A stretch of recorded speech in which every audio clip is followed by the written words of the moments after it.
As video games are becoming a more developed medium, we're seeing a progression in the way that games tell stories. One of the primary fields within this is the idea of telling stories through the environment, known as environmental storytelling. Over the last years, environmental storytelling has become an acknowledged part of the medium and is seen in everything from blockbuster games such as BioShock and Dark Souls down to smaller independent games like Journey and Gone Home. However, due to the nature of environmental storytelling, it is difficult to create an experience where the audience experiences narrative intelligibility, which is when the narrative understanding is close to what is intended by the author. This is due to the inherent interactivity of video games and the large amount of interpretation necessary in order to experience environmental storytelling.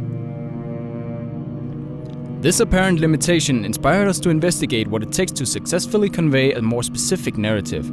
As such, we've looked at the elements that storytelling games already consist of, such as game design, graphics, sound, and music.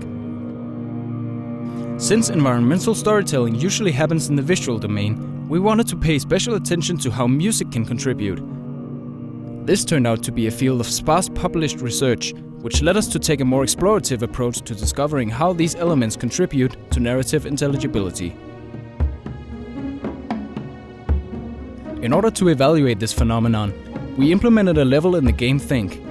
The level we created, a swamp known as the Pits on Scene, shows the story of a trickster god and his followers. The entire level was designed to convey the story and the theme of a thick, dark swamp in which the player would not feel welcome. With this, we had people play the game, exploring how much of the narrative they understood, as well as how the visuals and audio influenced their experience. From this, we can say several things.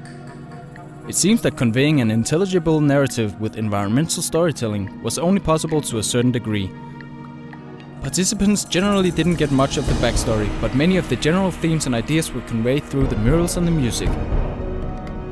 There were several issues though.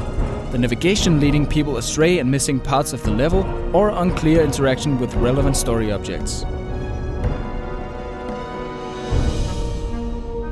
It seems that if one wants to ensure intelligibility, using environmental storytelling is a viable tool, but only up to a point.